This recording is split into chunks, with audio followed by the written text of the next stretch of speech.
Hare Krishna. Bhakti subordinates social hierarchy to spiritual sincerity.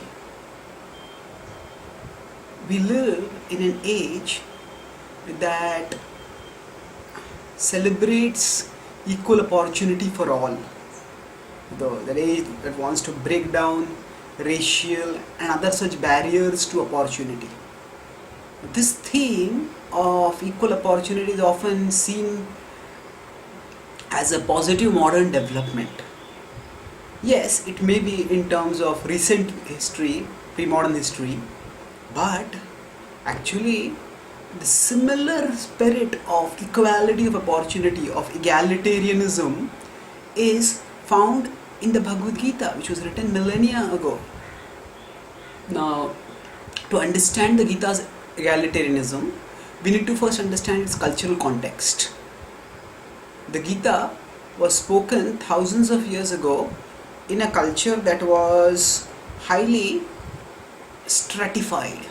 So the society was having stratification, division according to caste and gender, and the hierarchy was quite rigid. The ultimate purpose of such social stratification was to provide a cultural environment that promoted the spiritual welfare of all.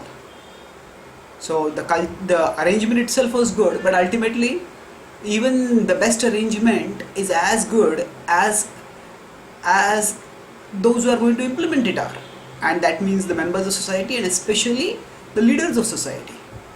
So now the Bhagavad-gita mentions that at the time when the Gita was spoken, the spiritual knowledge that made leaders responsible and special, that the spiritual knowledge that made leaders capable of leading society effectively, of maintaining society on the path of spiritual progress. So that spiritual knowledge among the leaders was lost. In 4.02 Krishna says Sakalene Hamata Yogo Nashtah Parantapa. By the power of time, Sakalene Hamata Yogo Nashtah. That knowledge is lost. And in fact, the Gita itself is spoken to revive that knowledge. Arjuna is a social leader, and to him the knowledge has been spoken. Saivayam maya tetya yoga proktah puratanaha. Next to verse 4.3 says that I am speaking this knowledge to you, ancient knowledge once again. Now,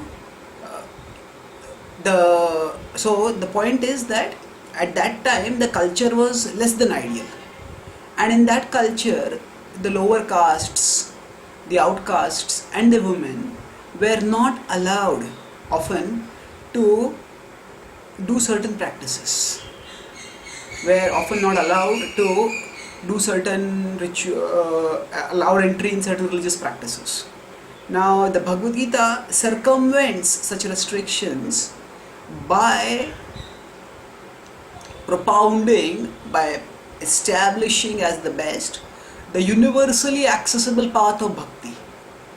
So yes, for certain religious rituals, certain people may not be allowed, but bhakti is the best path, and for this path everyone is allowed.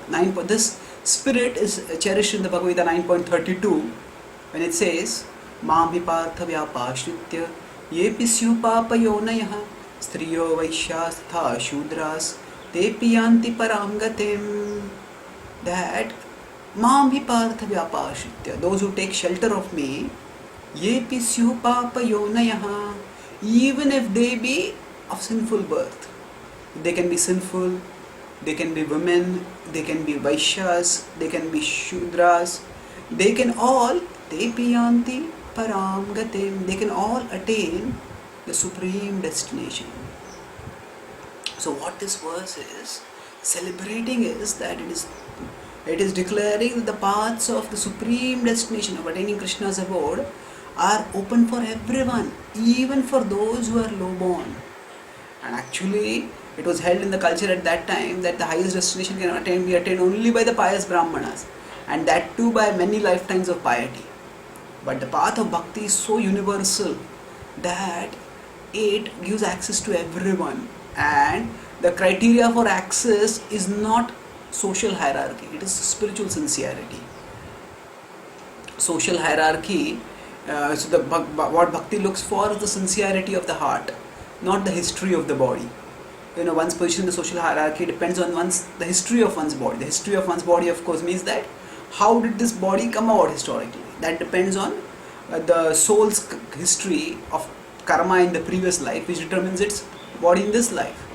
So this verse declares that actually who can attain the supreme destination? Even those who are low born. And for that means there are two levels of extraordinary mercy, of accessibility, universality of bhakti being depicted. First of all, anyone can practice it, and secondly, anyone can attain the perfect destiny, supreme destination.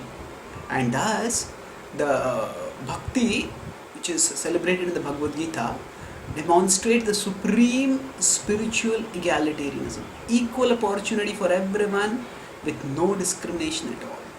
Thank you. Hare Krishna.